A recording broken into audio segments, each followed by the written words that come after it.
regardez TV Rogers.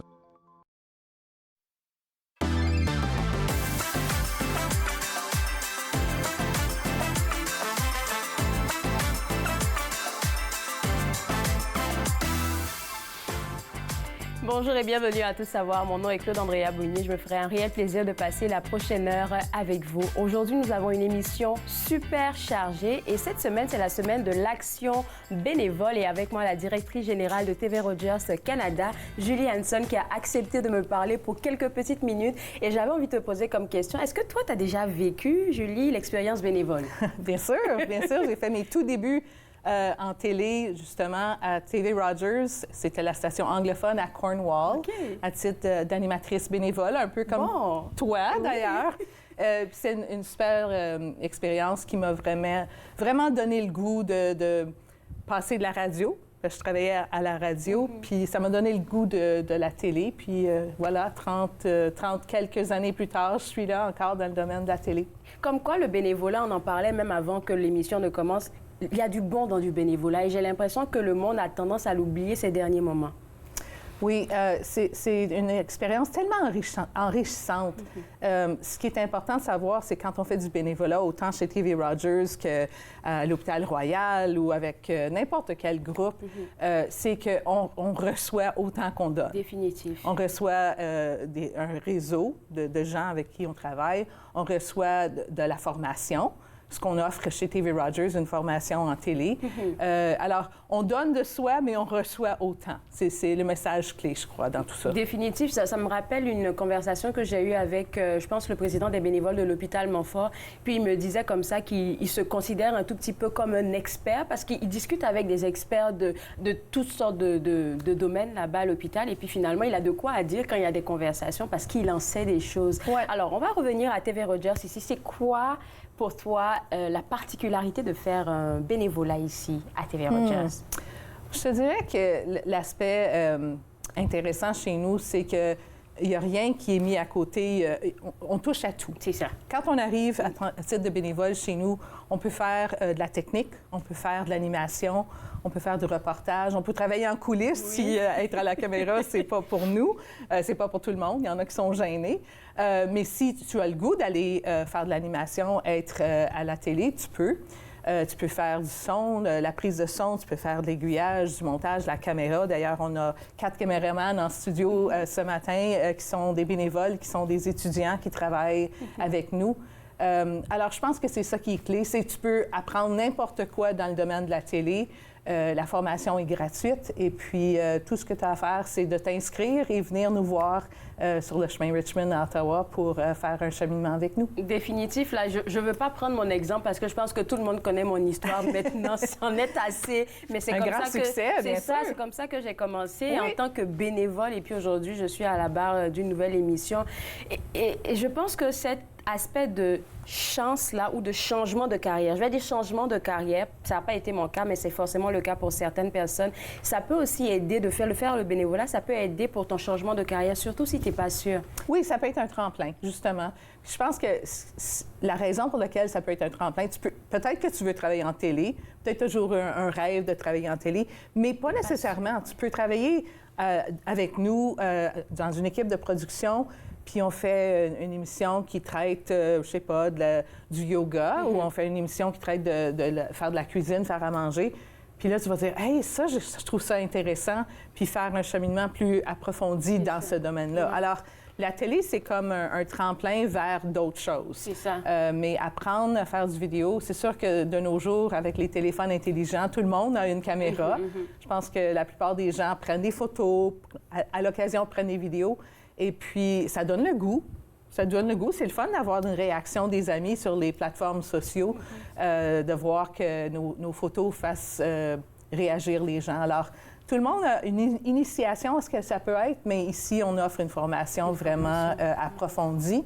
C'est gratuit, alors pourquoi pas faire l'essai? Et puis, autre chose qu'on veut vraiment mentionner, c'est qu'en ce moment, il y a de la place pour des productions communautaires. Bien sûr, bien sûr. Alors, si les gens ont besoin de formation, on peut leur offrir une formation, mais il y en a des producteurs de vidéos qui ont toute la formation nécessaire, toutes les habiletés nécessaires. Ils font des vidéos.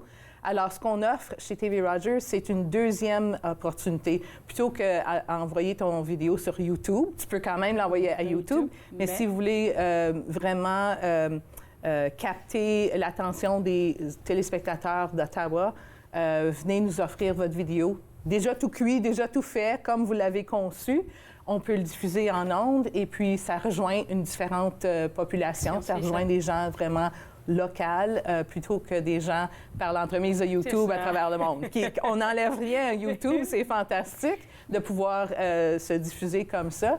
Mais pour rejoindre les téléspectateurs ici locaux, la télé communautaire de TV Rogers l'offre. Merci beaucoup, Julie, d'avoir accepté de parler vite fait avec nous. Oui. Et pour vous autres à la maison, le seul site web à visiter, c'est www.tvrogers.com. On revient juste après la pause pour continuer de parler de la semaine de l'action bénévole. Vous regardez Tout savoir.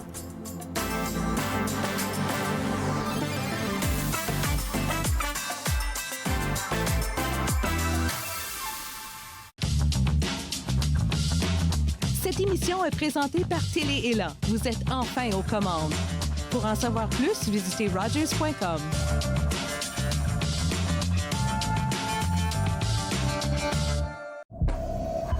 Ceci est le cœur d'un homme. Un cœur qui a désespérément besoin de soins médicaux. Mais comme 78% des Autochtones sont victimes de racisme dans les soins de santé, ce cœur risque de ne pas obtenir l'aide dont il a besoin.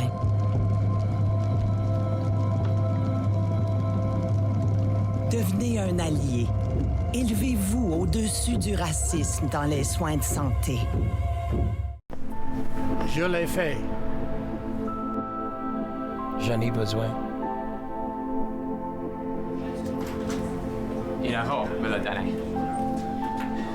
Je suis vivante. En tant que donneur d'organes, vous pouvez sauver jusqu'à 8 vies et en améliorer autant que 75 autres. S'il vous plaît, visitez notre site web et engagez-vous au cadeau de la vie. Vous serez heureux de l'avoir fait. Merci. Des soucis, des ennuis, du stress, de la tristesse. Nos bénévoles écoutants vous aident à y voir plus clair. Centre d'écoute Tao-Taled, bonjour. Vous appelez, on vous écoute.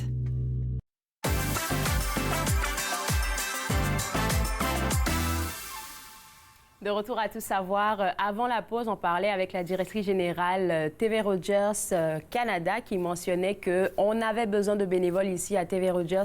Et maintenant, mon invité, avec lui, je vais parler du fait qu'il n'y a pas d'âge pour faire du bénévolat. C'est M. Jean-Guy Soulière, qui est président du conseil d'administration de Retraite en Action. Et Jean, on avait pris rendez-vous il y a 3 semaines parce que cette semaine était super importante pour toi. Tu avais envie de lancer un message. Oui. Il faut faire du bénévolat. Absolument. Il y a certaines personnes. Avant de commencer, j'aimerais vous remercier. Avec plaisir. Vous remercier de votre participation au Gala de la francophonie. Ça fait plaisir. Un excellent job, comme on dit en bon franco-ontarien. Merci beaucoup. Oui, le bénévolat, c'est important. C'est une façon de contribuer à notre société. C'est une façon de remercier pour être dans le meilleur pays au monde. C'est une façon de se développer, continuer à apprendre. C'est une façon de profiter de chaque jour, ceux qui veulent faire du bénévolat. Puis il n'y a pas raison de ne pas en faire. Puis il y en a plusieurs qui disent, bien, je ne l'ai jamais fait. Mais quand je parle aux aînés, je leur pose la première question, quand est-ce la dernière fois que vous avez pris soin de vos petits-enfants? Fait que là, bon, la semaine dernière, je dis, vous avez fait du bénévolat. C'est ça. C'est ça. Vous donnez de votre temps, vous contribuez, vous n'êtes pas payé, puis c'est plaisant. Donc, c'est ça le bénévolat. Donc, il faut que ce soit plaisant. Et on va venir avec les différents critères, selon toi, pour faire un bénévolat qui est réussi. Mais juste pour revenir à toi, personnellement, ça a été quand ta première expérience de bénévolat? Ça fait longtemps. Tant que tu te souviens, c'est ça? Je dis toujours que je suis né bénévole. Oh, wow. J'ai toujours aidé le terrain de jeu. Dans mon jeune âge, il y avait un terrain de jeu au coin où je demeurais. Fait que j'aidais le moniteur. Ramasser les affaires. Ramasser les affaires, participer au jeu, lui aider de n'importe quelle façon que je voulais.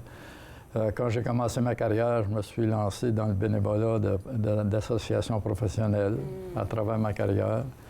Quand mes propres enfants ont grandi, je me suis impliqué au niveau des parents enseignants, ce côté bénévole. Donc, j'ai toujours fait du bénévolat. Ça fait partie de la vie d'une personne qui veut vraiment contribuer à sa société, oui.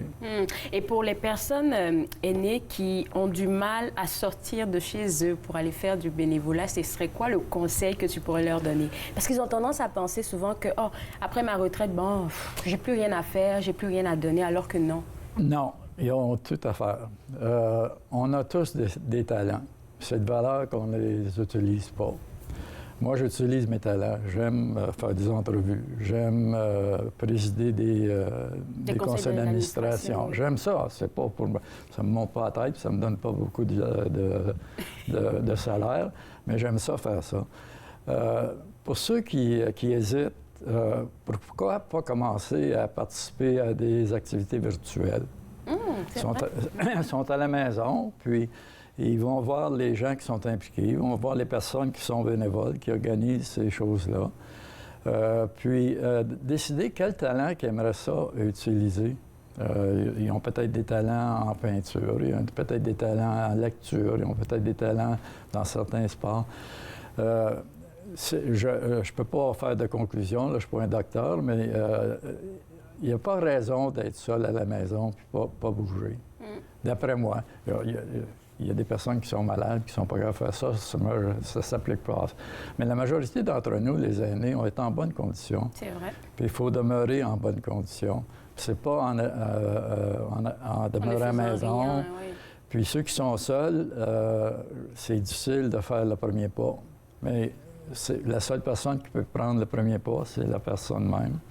Fait que je vous invite, s'il y en a qui nous écoutent, de prendre le premier pas. Il y a tellement de gens qui veulent aider, il y a tellement de gens qui sont sympathiques.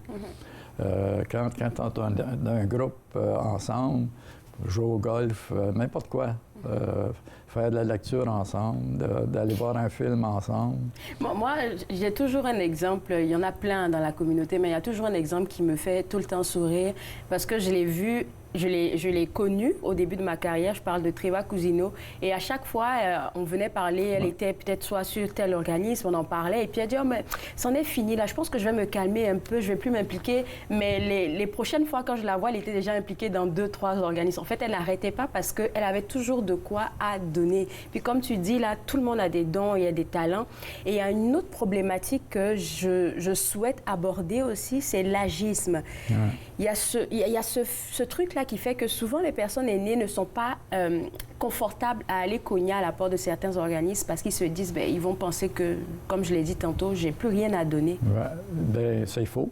Ils ont tout à donner. Chaque personne a des talents. La deuxième chose, c'est qu'avec notre organisation Retraite en Action, c'est des gens de la même âge. C'est ça.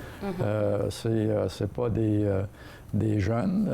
Il y en a des jeunes, naturellement. Puis maintenant qu'on vit plus longuement, il y a différents groupes d'aînés. Il y a des jeunes aînés, il y a les plus vieux. Mais il y a des activités qui s'appliquent à toute personne. À toute personne. S'ils veulent contribuer, s'ils veulent avoir du plaisir. Puis il y a une relation très étroite entre donner de son temps, participer, bouger et... Bouger, surtout ça. Ouais, et la bonne santé. Surtout ça. Alors, ça serait quoi de tes souvenirs, ta meilleure expérience bénévole?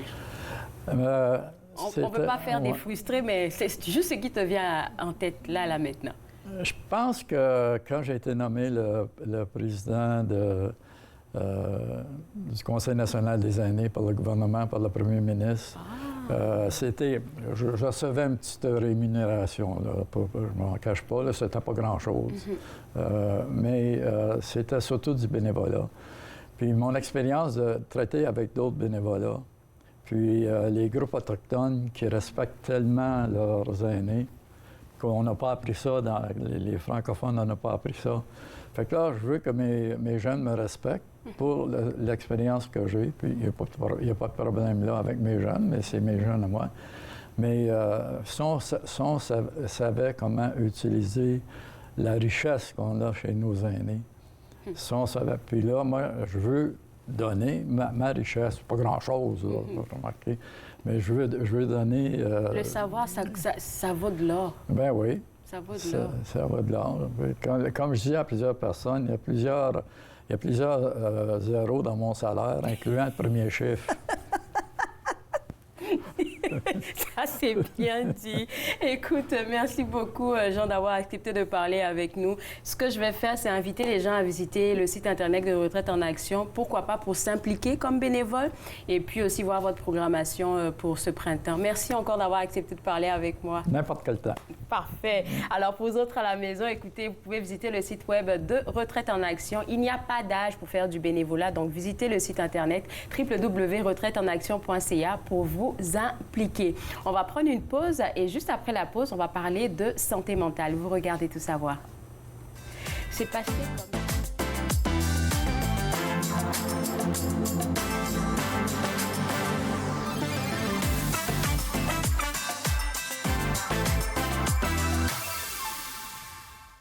Savez-vous que plusieurs éléments clés peuvent réduire vos risques de chute?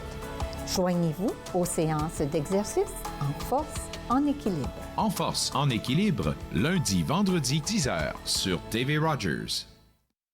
Je m'appelle Chef Marc Miron et je vous invite chaque semaine dans ma cuisine. Je vous ferai découvrir des recettes, des plats, des techniques provenant du monde entier. C'est à ne pas manquer.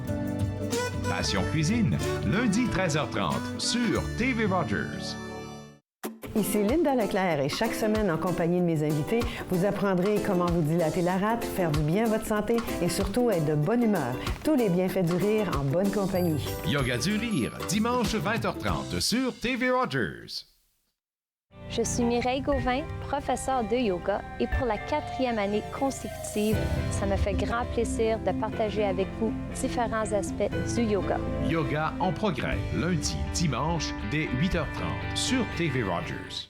Le transport en commun, la collecte des déchets, le déneigement de votre rue. Comment rester informé sur ces services municipaux importants?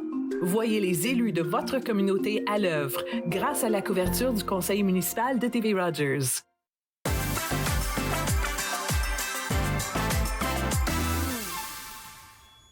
De retour à Tout savoir, comme j'ai dit avant la pause, on parle maintenant de santé mentale et avec moi, Dr Florence Diezerski, j'espère que je le dis bien, qui est la présidente de l'Institut de recherche en santé mentale de l'Université d'Ottawa, mais qui est au Centre de santé mentale Royal à Ottawa.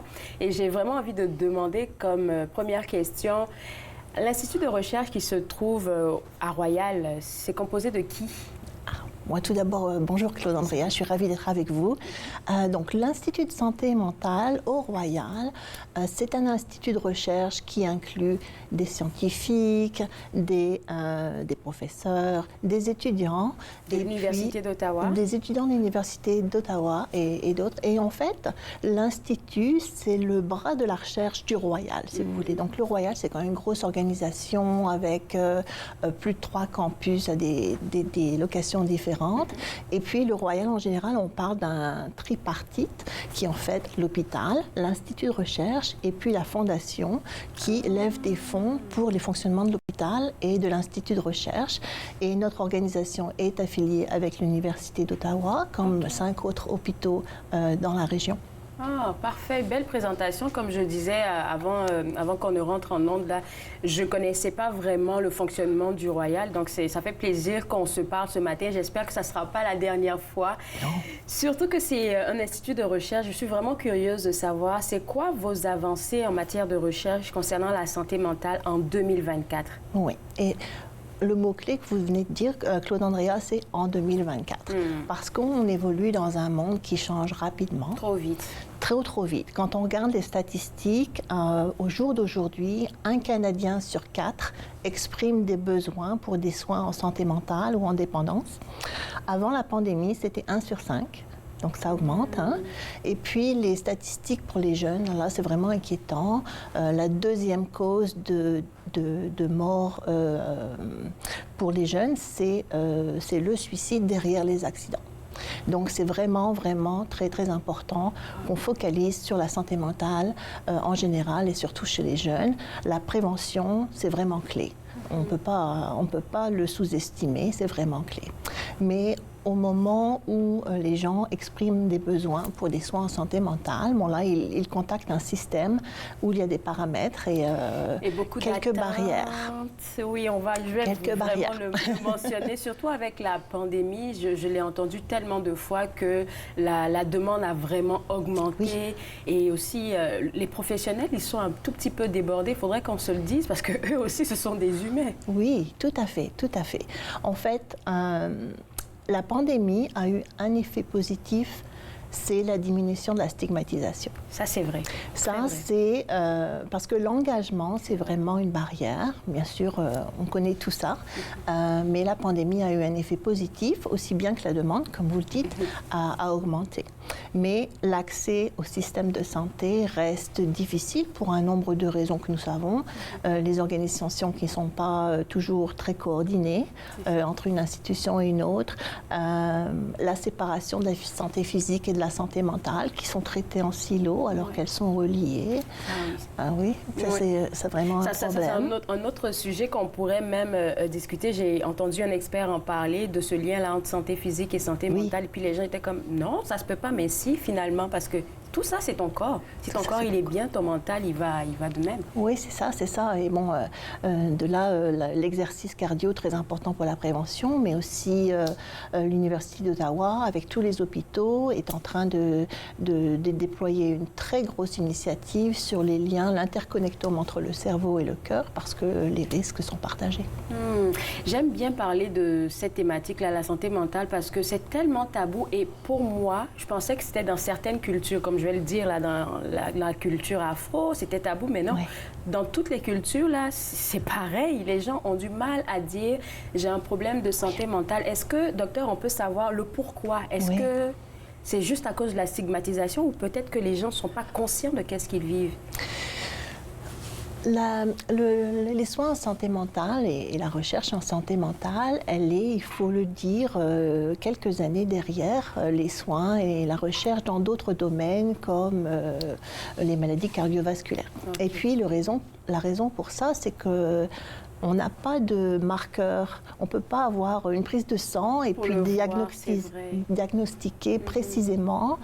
Ça n'existe pas. On a vraiment un problème de précision majeur, que ce soit au niveau du diagnostic ou quelquefois au niveau du traitement. On entend tous parler des essais, des erreurs, etc., etc. C'est donc dans ce contexte-là que nous déployons notre nouvelle recherche, stratégie de recherche en fait. Alors parlons de stratégie de recherche. J'ai pu lire qu'en ce moment, vous êtes chef de file en imagerie cérébrale. Oui, oui, tout à fait. Merci pour cela. Oui. Le Centre d'imagerie cérébrale au Royal a été établi en 2016 et depuis, on a attiré des talents incroyables de partout dans le pays et aussi de manière internationale, de jeunes chercheurs qui sont tout à fait incroyables. Et puis, on a développé notre technologie. Et donc, au jour d'aujourd'hui, on peut dire que nous sommes le centre d'excellence pour l'imagerie cérébrale dans la région d'Ottawa. Nous avons le scanner qui est au Royal. Okay. C'est en fait un des quelques scanners qui arrive à combiner des modalités d'imagerie. Et en fait, il y en a peut-être 5 ou 6 au Canada comme cela, et le nôtre est en grande partie réservé à la recherche. Nous sommes aussi, nous avons une leadership mondiale, si vous voulez, en ce qu'on appelle l'imagerie multimodale. Alors la santé mentale, c'est complexe. Hein. Okay. Ça implique des facteurs psychologiques, biologiques, sociaux, économiques, etc. Donc notre stratégie, c'est d'essayer de focaliser sur la personne en son entier. Et donc d'intégrer les différentes mesures qu'on puisse prendre pour une personne en question. Et donc nous avons certainement cette expertise-là où nous pouvons intégrer des modalités d'imagerie, ce qu'on ne fait pas partout. Alors si je devrais poser la question de savoir, docteur, dans un monde idéal, à quel point vous aimeriez que les recherches faites par l'Institut arrivent? C'est quoi qu'on veut découvrir dans un monde idéal? On ne dit pas tout de suite, mais dans un monde idéal. Oui, dans un monde idéal. Donc, là, ce qu'on fait, c'est qu'on construit sur nos forces, les forces qui ont été générées dans le milieu académique et dans le milieu clinique. Et puis, on a fait un gros exercice de consultation régionale, nationale, internationale pour développer une nouvelle stratégie. Et on va se focaliser sur l'intégration de la recherche et des soins. La recherche qui a en son centre les clients et les familles pour répondre aux besoins vraiment spécifiques, des approches interdisciplinaires pour intégrer toutes ces dimensions dont on parlait il y a quelques minutes et apporter notre recherche qui est au niveau global excellence au point de soin, si vous voulez. Donc ça, c'est une nouvelle approche où vraiment on veut intégrer la recherche et les soins. Pour nous, la recherche, c'est les soins. Et puis, il y a 5 piliers majeurs qu'on a identifiés grâce à nos consultations. La dépression et l'anxiété, le stress et le trauma, l'intersection entre la santé mentale et la dépendance, la santé mentale chez les populations à risque et aussi chez les populations qui ont besoin de support pour les quitter, et puis les maladies mentales sévères comme la schizophrénie. Et puis ça sont nos piliers majeurs. Et puis pour chaque pilier, on a des piliers transversaux pour la prévention, le diagnostic, le traitement, donc trouver des nouvelles méthodologies qui seront plus précises, et puis la transmission des connaissances, bien sûr, de la recherche à la pratique, mais aussi envers les politiques pour faire avancer notre système. J'ai envie de demander, parce que vous l'avez mentionné 2 fois, enfin c'est ressorti dans vos réponses tout à l'heure, j'ai l'impression qu'il y a un fossé entre la recherche et les soins qui sont donnés aux différents patients. Qu'est-ce qui crée ça, ce fossé-là? Alors, quand on regarde les données, il y a de la littérature qui dit qu'il faut attendre 13 à 17 ans pour que les données de recherche arrivent dans les soins. Non, c'est pas possible. Il faut qu'on soit plus impatient que cela. Les professions, de manière générale, ayant tendance à travailler en silo, nous, ce qu'on a décidé de faire, c'est de monter des équipes interprofessionnelles. Alors, des médecins, des psychologistes, des scientifiques, tous ensemble, des patients, exactement, des membres de leur famille, tous ensemble, qu'ils définissent les questions de recherche ensemble avec une relation bidirectionnelle. Donc une recherche qui est informée par les soins et des soins qui sont basés sur l'évidence qui est générée par la recherche, si vous voulez. Et donc en fait, en créant ces équipes interdisciplinaires comme ça, on construit un modèle où la transmission des connaissances est plus facile. Ouais. C'est pas parfait, c'est pas super facile, mais quand même, c'est peu plus facile. Mais juste entendre 10 à 13 ans, je sais plus combien d'années là. Non, parce que d'ici qu'on soit rendu à la 14e année, mais la recherche n'aura plus de plus-value parce qu'il y aura tellement d'années qui se seront écoulées. Alors, on va terminer avec ça. En tant que docteur et aussi experte, je vais dire, quels seraient les conseils pour des personnes qui vivent, je veux dire, ces moments où sont moins bien avec leur santé mentale? Oui. On laisse le téléphone portable dans le tiroir. C'est moi qui le coche en premier pour moi-même. Voilà. On fait une petite marche, si possible en nature, si possible accélérée. On dort bien. On dort bien. Au moins 7-8 heures. Oui. Ça, c'est la prévention, le soin de soi. Et puis, pour des gens qui ressentent vraiment le besoin, vous n'êtes pas seul. Parlez à votre entourage, engagez-vous, on veut vous écouter, il y a des services. Le sens de communauté, c'est primordial. C'est bon. En tout cas, merci beaucoup, docteur. Et puis, j'espère qu'on pourra se revoir ici sur le plateau pour parler des avancées des recherches parce que je pense que la communauté a besoin d'être informée de ça. Merci encore. Et pour vous autres à la maison, le site Internet, je pense qu'il est apparu à l'écran en ce moment. C'est le www.centreroyal.ca, il me semble. Centreroyal.ca. Vous allez avoir accès à toutes les recherches et pourquoi pas y faire un tour pour avoir des informations si vous en cherchez. On va prendre une pause et après la pause, on va continuer de parler de santé mentale. Mais cette fois-ci, avec une autre, je ne sais pas comment l'appeler, mais une autre thématique. Oui, une autre thématique. Vous regardez Tout savoir. Merci.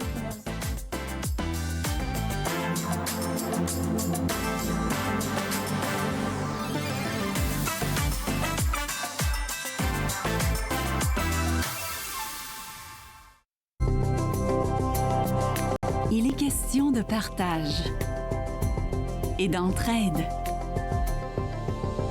d'action et d'appartenance, de profiter pleinement de la vie et de rire aux éclats. Nous sommes l'Arche Canada. Nous admirons et partageons tout ce que les gens ont à offrir. Découvrez qui nous sommes dès aujourd'hui. Mettons que ma jeunesse n'était pas sans drogue. Je dis quoi, mon ado? J'aimerais qu'il vive sa jeunesse sans avoir peur de me parler de drogue. C'est possible? Choisir de vivre sa jeunesse sans aucune drogue, est-ce que c'est utopique? Des questions au sujet des jeunes et de la drogue. Jeunesse sans drogue Canada. L'industrie canadienne du cinéma et de la télévision a besoin d'une main-d'œuvre plus diversifiée, qui offre plus de possibilités aux personnes noires, autochtones et de couleur. Embaucherdiversité.com est là pour ça. Que vous soyez débutant ou expérimenté dans le métier ou à la recherche de talent, Embaucherdiversité.com vous connecte avec les bonnes personnes, du scénario au développement et de la production à la commercialisation en passant par la distribution. Embaucherdiversité.com, ensemble pour une industrie plus forte.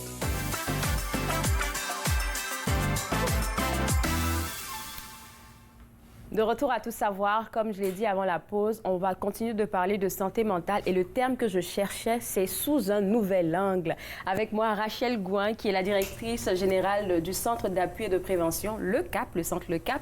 Et aujourd'hui, on veut parler d'un événement qui arrive, un événement qui va réjouir la communauté, mais il est fait avec un objectif très clair en arrière.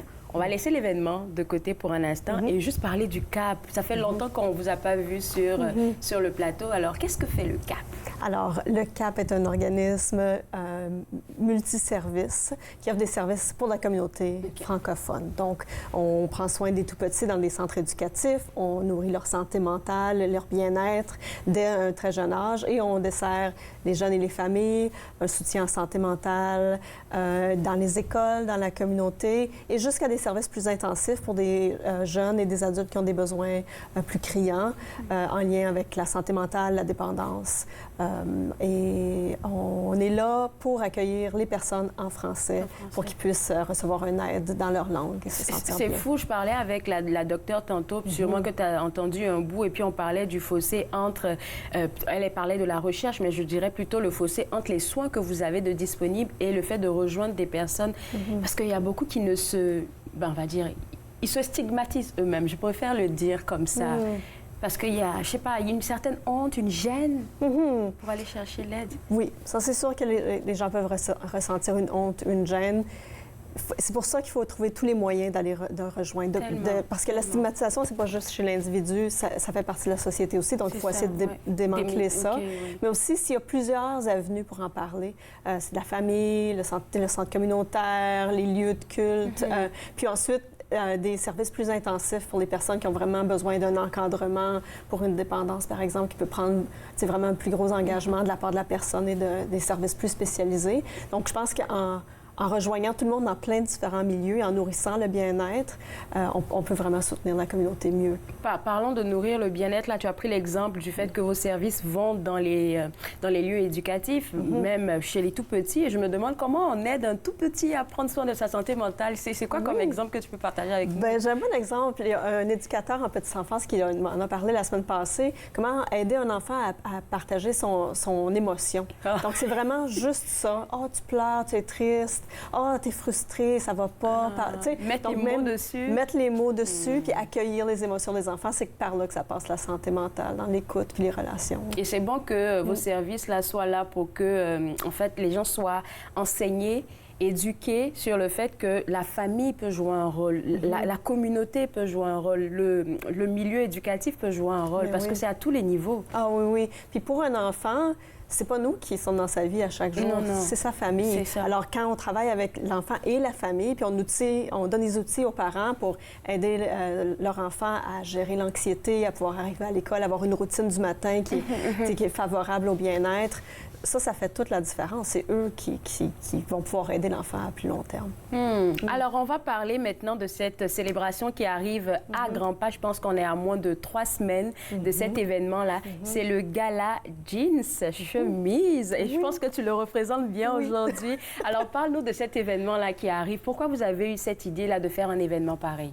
Bien, ça a commencé avec des bénévoles et des gens engagés. Donc, un grand merci à toi aussi d'avoir fait partie de ce petit groupe-là. On voulait... le CAP existe depuis 2020. Alors, on voulait développer un événement de collecte de fonds qui rassemble la communauté, qui nous ressemble aussi, puis qui favorise la santé mentale et qui amasse des fonds pour les services en santé mentale et en dépendance.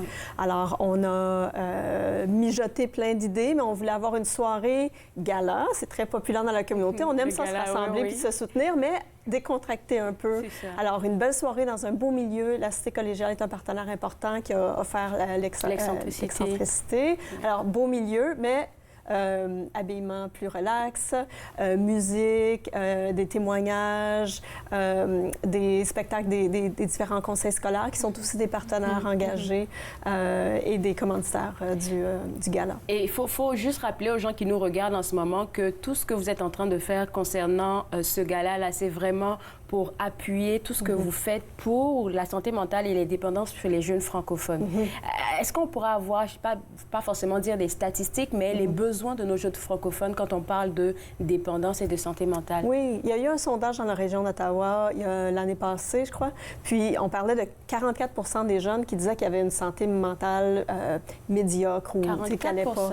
Oui, puis un jeune sur 10 gère sa santé mentale avec une utilisation de cannabis, par exemple. Il ne sait pas vers qui se tourner et essaie de gérer du mieux qu'il peut ses sentiments. Un jeune sur 10 a des problèmes de jeu. Donc, je pense que le besoin est là. Les jeux aussi pour les jeunes.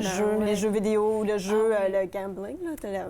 Donc, il y a du travail à faire. Les besoins sont là. Puis si les gens n'ont pas quelqu'un à qui parler, bien là, ils se tournent vers des choses qui sont moins bonnes pour leur bien-être, qui ont des effets néfastes à long terme et à court terme aussi. Donc, nous, on est là dans les écoles, on est partenariat avec le CEPEO, le CECCE, les conseils scolaires. On a des gens, des professionnels. La Cité, je pense aussi. Oui, on a des programmes en santé mentale pour postsecondaire à la Cité collégiale. Donc, on accueille les gens où on va les voir dans leur milieu, puis on leur donne un soutien pour les outiller, pour qu'ils puissent s'en sortir et retrouver un mieux-être. Et quand il y a des besoins plus prononcés, on les suit un petit peu à plus long terme avec des équipes plus spécialisées. Moi, je vais prendre le temps, là, ça, c'était pas prévu, mais je vais vraiment prendre le temps de vous dire félicitations. J'ai été en tournage à la Cité, je pense, la semaine précédente, et dans l'aire d'études, il y avait votre bannière qui était là, la boussole, pour les gens qui avaient besoin de se faire écouter, de se faire appuyer. Puis je me suis dit, ils sont chanceux, nous, on n'avait pas ça à notre on n'avait pas ça à notre époque, mais c'est tellement important que vous soyez là dans les milieux où les jeunes ont vraiment besoin. Je pense à l'école parce qu'il y a sûrement un moment dans ton cours, dans ton année scolaire où est-ce que tu es très anxieux, la période des examens. Oh là là. Oui, absolument, absolument. Puis à la boussole, on a appui en santé mentale et accommodement aussi, des gens qui ont besoin d'accommodement, d'interprétation, d'outils spécialisés pour pouvoir poursuivre leur éducation. Alors, tous ceux qui vont acheter un billet, cet argent-là va aider à continuer tout ce que vous faites d'extraordinaire au CAP. Donc, puis on a un bon... vraiment, je suis vraiment fière de en fait, je suis reconnaissante à la communauté de s'être ralliée autour de nous. Desjardins est le commanditaire principal pour le gala, mais il y a plein d'organismes qui se sont ralliés. Donc, tout cet argent-là va aller pour les programmes santé mentale et dépendance. Alors, qu'est-ce qu'on veut que les gens retiennent de ce gala? Déjà, l'accessibilité, parce que le fait de le faire de manière décontractée, c'est quelque chose que tout le monde peut avoir. Une chemise blanche, un jean, s'il vous plaît. Je pense que c'est quelque chose que tout le monde peut avoir, mais ensuite de ça, ça serait quoi la suite? La suite pour nous, ça va être, on va faire ça chaque année. On est vraiment parti d'un bon pied, mais ça va être un rassemblement à chaque année pour faire la promotion de la santé mentale, déstigmatiser, que la communauté démontre son appui pour les services en français. En français. Alors, le CAP, comme je disais, c'est un organisme qui offre plusieurs services. Donc, je vraiment contente de voir la communauté se rallier autour de nous et des jeunes francophones qui ont besoin de notre appui. Merci beaucoup, Rachel. Moi, ce que je vais faire, c'est inviter les gens à visiter le site web parce que sur le site web, je pense qu'on peut avoir le lien pour prendre des billets. Oui, les médias sociaux aussi, on l'a mis sur PIN, sont épinglés en haut de page. Bien, merci beaucoup encore. Et pour vous autres à la maison, rendez-vous est pris pour le 2 mai. Vous pouvez visiter le site web www.centrelecap.ca pour avoir accès à vos billets pour le gala jeans, chemise, et vous allez venir nous retrouver. Écoutez, on va prendre une pause et juste après la pause, on va aller à la découverte d'un retraité qui a décidé de nous partager son histoire. Vous regardez Tout savoir. Merci beaucoup.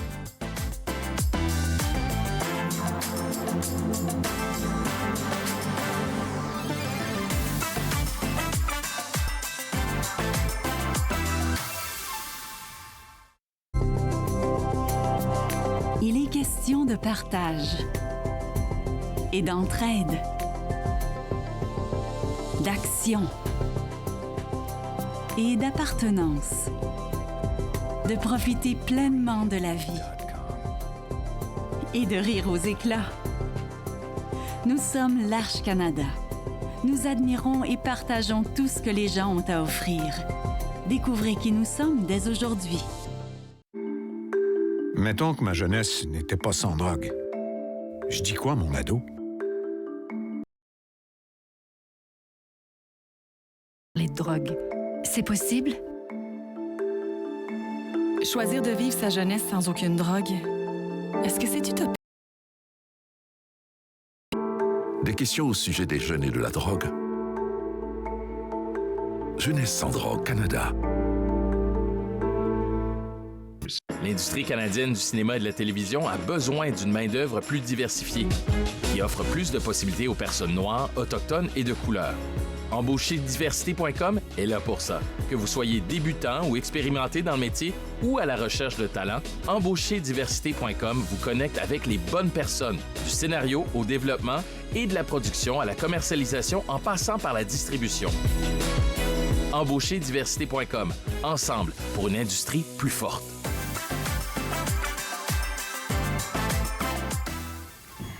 De retour à Tout savoir, comme j'ai dit, on va entrer dans l'univers d'une personne retraitée qui a immigré ici au Canada en la personne de Abdelmajid Saligan, que j'appelle affectueusement Papa. Donc, je vais t'appeler Papa. Avec plaisir. Durant l'entrevue. Et la première question que j'ai envie de te poser, c'est pourquoi avoir décidé d'immigrer ici au Canada après ta retraite? Parce qu'il y a des personnes, c'est avant la retraite qu'il faut. Oui. Tout d'abord, je vous remercie pour d'avoir accepté ici sur ce beau plateau. Alors, venir au Canada après la retraite, tout d'abord, je vous dis que la retraite, ce n'est pas un chiffre. La retraite... c'est pas la fin de la vie. Pas du tout, c'est pas la fin de la vie. Au contraire, c'est le début d'une vie de liberté, là où on peut prendre des décisions librement, on peut partager notre expérience avec d'autres, parce que la majorité des gens disent que la retraite, c'est la fin de la vie. Non, la retraite, c'est un code. C'est un code, c'est un chiffre. Après la retraite, on peut partager notre vie avec d'autres personnes. Et entre parenthèses, dernièrement, ce qui m'a étonné ici au Canada, Ottawa, au juste, j'ai rencontré un professeur universitaire de 80 ans avec ses étudiants et elle avait 80. Oui, elle avait l'esprit de jeune, elle avait un esprit jeune. Donc, il ne faut pas mettre que la retraite soit un obstacle dans notre vie. Et puis, avant la retraite, est-ce que c'était un plan, Papa, que tu avais de, toi, immigrer au Canada? Est-ce que c'était dans tes plans? Franchement, pas tellement. Parce que j'étais professeur d'histoire et de géographie pendant 36 ans au lycée. Oui. Donc, j'ai vécu avec des jeunes, la majorité, la plupart de ma vie. Donc, l'esprit est encore jeune. Oui.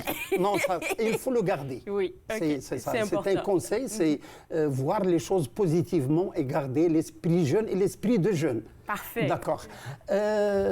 Avant, franchement, on n'avait pas cette idée. Mais il y avait Leïla, que tu connais bien, qui a immigré ici avec son mari et bien sûr notre foyer qui s'est illuminé de bonheur avec l'arrivée de notre petit-fils.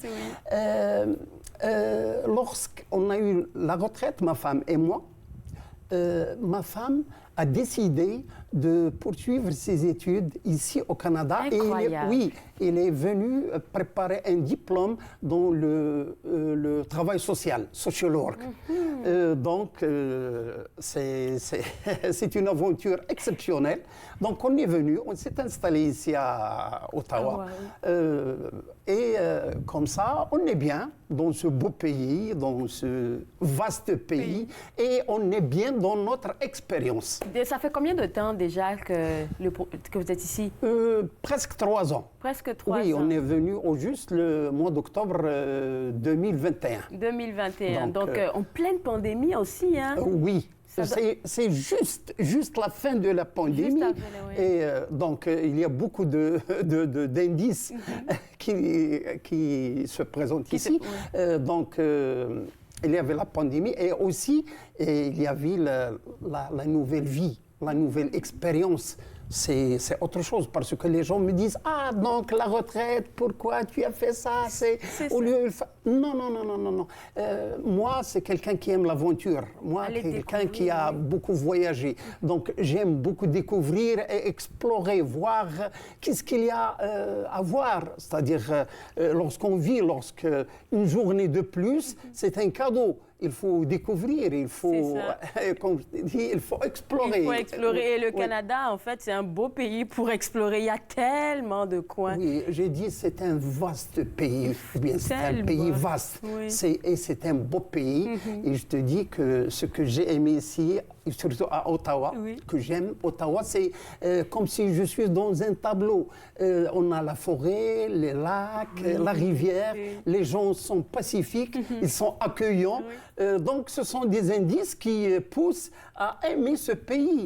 Donc, alors, c'était quoi tes premières impressions quand tu es arrivé en 2021? C'est sûr qu'on était un peu en pandémie, on sortait de la pandémie, mais c'était quoi tes premières impressions? Qu'est-ce qui t'a marqué, tes premières impressions au Canada? Alors, comme je t'avais dit, moi, j'ai beaucoup voyagé. Donc, c'est-à-dire, je n'ai pas trouvé beaucoup d'handicap ou bien des problèmes, mais ce qui m'a attiré, je t'ai dit, c'est le pays. Le paysage, hein? Les paysages. Les paysages, et surtout pendant l'hiver. Les gens me disent... Bizarre, hein? Oui, elle a la couleur blanche. Alors, je viens de l'Afrique, d'un pays chaud. Alors, rester... Et tu viens du Maroc, on va dire. C'est ça. Oui. Je viens du Maroc, je suis d'origine marocaine. Donc, c'est des nouveaux paysages pour moi. Et c'est une nouvelle expérience pour moi. Les gens me disent « Ah, c'est terrible, c'est difficile. » C'est froid. Je leur dis « C'est froid. » Je leur dis « D'accord, c'est froid, mais c'est moi qui est venu au froid. Ce n'est pas le froid qui est venu chez moi. » Donc, il faut s'adapter. Il faut accepter et il faut explorer l'environnement. Et c'est ça mon principe. C'est-à-dire, je vois les choses positivement. J'aime bien ce que tu viens de dire, papa, s'adapter. Il y en a qui arrivent ici, mais qui ont encore de la difficulté après 5 ans à s'adapter.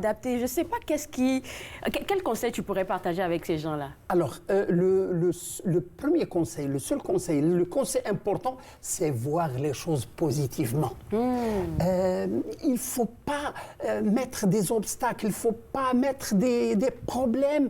Non. Tu es dans le froid, il y a des gens qui vivent dans le désert, dans la sécheresse, c'est l'extrême. Donc, les gens dans le désert, ils s'adaptent avec la sécheresse, avec Arrêtons de se plaindre. C'est ça, arrêtons. Au contraire, profitons de ce qu'on a, profitons de ce que l'environnement nous offre, profitons de ce que la nature nous donne pour qu'on soit à l'aise et pour qu'on garde l'esprit jeune. L'esprit jeune, j'aime ça. Donc, ça sera vraiment le meilleur conseil qu'on va garder pour toute l'entrevue, là, c'est garder toujours l'esprit positif et jeune. Et qu'est-ce qui, toi, te permet de garder ton esprit positif? Je t'avais dit que j'ai passé une grande partie de ma vie avec les jeunes. Avec les jeunes, oui. Et donc, j'ai gardé l'esprit de jeune. Et j'ai dit, pourquoi pas partager cette expérience avec d'autres gens, avec d'autres nations, avec d'autres gens, d'autres pays, comme ici à Ottawa. Et pour l'occasion, ici, les années 70, il y avait un film, je ne sais pas si tu connais, c'est Taxi Driver. C'est un film emblématique, pas seulement par son importance historique, mais aussi par sa pertinence continue et son impact culturel durable. C'est un film qui a fait couler beaucoup d'encre d'un chauffeur à New York, les nuits sombres de New York. Est-ce qu'il y a eu des reprises de ce film-là? Comment? Est-ce qu'il y a eu des reprises de ce film-là? Oui. Peut-être que... C'était les années 70 du 20e siècle. OK. D'accord. Alors moi, une fois à Ottawa, je me suis trouvé dans un film et c'est moi l'héros de ce film. OK. C'est parce que j'ai travaillé avec Uber. Tu as fait tu étais chauffeur de Uber? Oui. Oh, wow. Et c'était une expérience. Mais il faut imaginer de passer d'un professeur à un chauffeur de taxi Uber. Alors, au lieu d'écrire un livre, au lieu d'écrire une page chaque jour, je lis chaque jour une page, chaque jour une aventure. J'ai rencontré des gens de différents pays, de différents profils, de différentes nations. On a partagé, on a discuté des cultures, du climat, de la nature, de l'histoire et de la géographie. Et beaucoup de gens, ils ont aimé le parcours, la course qu'on a fait ensemble. Et c'est enrichissant.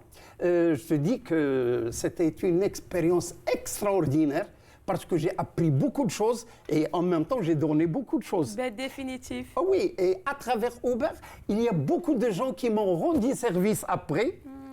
Et il y a beaucoup de gens à qui j'ai rendu service après. Donc, c'était une expérience extraordinaire. Ça me fait penser que c'est tellement important de se rappeler que peu importe le travail qu'on fait, on doit toujours laisser une bonne impression à la personne qui est en contact avec nous. C'est ça. Moi, j'insiste surtout sur le partage. On partage et si on a l'esprit ouvert et si on ne pose pas de handicap au début, ça y est, on peut aller vite et facilement. Donc, il faut prendre la vie, il faut croquer la vie à plein dents, c'est-à-dire il faut vivre pleinement. C'est-à-dire, n'essayons pas de chercher les problèmes. Mais c'est ça, des problèmes, ça ne sert à rien. Ça sert à rien. Moi, je suis marocain, je suis venu ici au Canada, j'essaie d'explorer, de découvrir le maximum et j'essaie de rester enthousiaste. Oui, et de rester... on le voit, tu as apporté de la lumière dans le studio. Merci beaucoup, Claude. Oui. Tu as apporté de la lumière. Et aussi, tu l'as dit tout à l'heure, je veux l'appeler maman, ta conjointe qui, elle a repris les études et je pense qu'elle travaille même en ce moment. Oui. Alors, ça, c'est un autre volet, c'est un autre sujet pour ma femme. Elle a fait un exploit, elle a fait quelque chose d'extraordinaire. Tu sais, professeur de sciences naturelles, sciences de la vie et de la terre, et elle a changé complètement. C'est-à-dire qu'elle a fait une rotation de 360 degrés et maintenant, elle travaille, elle a fait des études... en sociologie. Sociologie, qu'est-ce que tu as dit? Sociologie, psychologie, la PNL, la programmation neurolinguistique. Wow. Oui, et maintenant, elle est avec des associations, des... Et qui dit qu'après la retraite, on ne peut pas faire des choses encore? Non. Moi, je suis tout à fait le contraire. Et à travers... ce plateau, je dis bravo à ma femme. Oui, bravo à ma femme qui a fait ce parcours excellent. Et je suis très, très fier. Tu sais, elle a eu son diplôme avec mention. Donc, il y a de quoi être fier. Oui. On est revenu dans l'histoire. Ça m'a... Mais écoute, je suis sûre qu'il y a beaucoup de personnes, papa, qui aimeraient t'entendre sur ton expérience, parce que là, tu viens de parler, tu étais professeur. Oui. Là, tu es rendu ici, ben, tu fais le Uber oui. pour quelque temps. Mais en tout cas, c'est toutes des expériences. Là, tu dois écrire un livre, papa. Oui, oui. Tu dois écrire un livre. Oui, prochainement. En plus, c'est pas seulement Uber, mais j'ai fait aussi des actions de bénévolat. Ah. Oui, j'ai donné des cours de français aux gens anglophones qui ne parlent pas le français. Qui parlent pas le français. Donc, c'est le partage. C'est le partage. Et en même temps, moi, j'apprends un peu l'anglais parce que soi-disant, entre parenthèses, l'handicap que j'ai trouvé au début, c'était la langue. C'était l'anglais. Ici à Ottawa, c'est bilingue. Bilingual. Oh, je vais te garder avec moi, papa. On va aller à la pause et puis on va clore l'émission ensemble. D'accord, pas de problème. Vous regardez Tout savoir, on revient juste après la pause.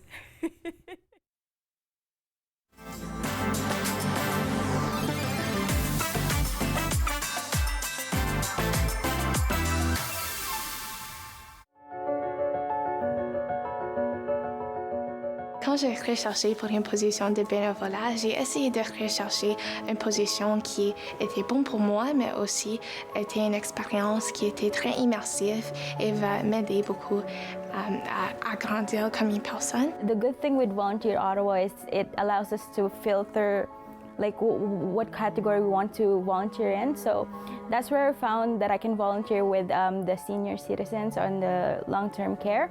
And I found it to be a great fit, especially during the pandemic, because those are the people who are actually needing most of the social interactions. Avec le bénévolat, j'ai eu beaucoup de bienfaits avec ça. Et je pense que la chose qui est le plus personnellement, la chose qui m'a plus aidé avec cette expérience était que j'ai vu l'impact qu'est-ce que je faisais sur la communauté et c'était très positif. Et je pense que ça c'est juste une compétence de vie que j'ai vraiment tirée de cette expérience. We actually get really close friends. Like we get to know our volunteer facilitator. There's also times where like the families visit and they will tell us like how thankful they are. Like we're taking time to like, you know, spend time with their like parents.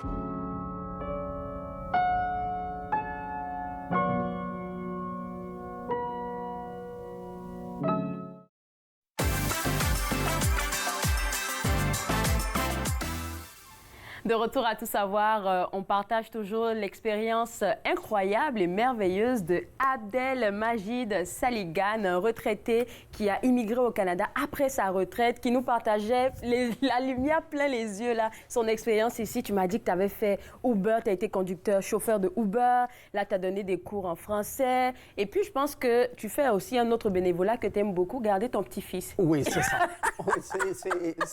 C'est le plus grand bénévolat, c'est le bénévolat sacré, c'est garder notre petit-fils qu'on a attendu. Oui. Et comme je t'avais dit, il a illuminé notre foyer.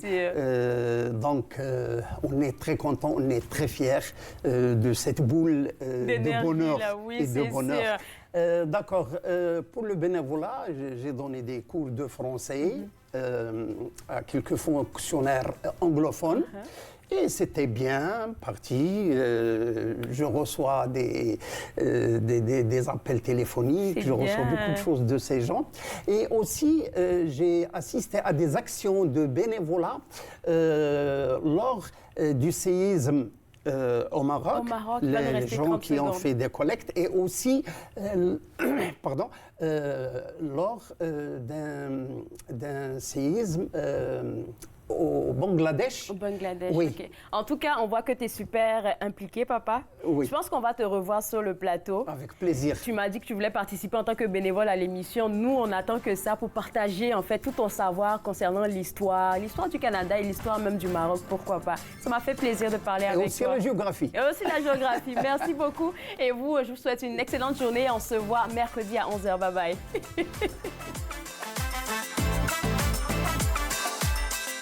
Échangez avec nous en visitant notre site Internet ou par courriel aux commentaires à rci.rogers.com.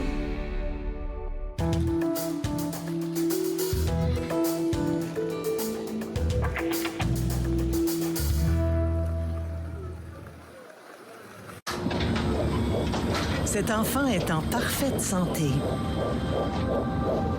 Ce qui est malsain, ce sont les signalements des naissances. Une pratique raciste qui pourrait empêcher cette mère autochtone de rentrer chez elle avec son nouveau-né.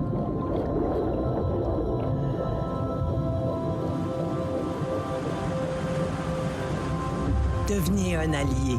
Élevez-vous au-dessus du racisme dans les soins de santé.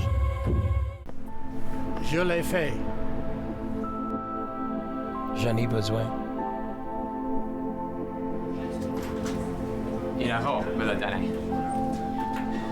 Je suis vivante.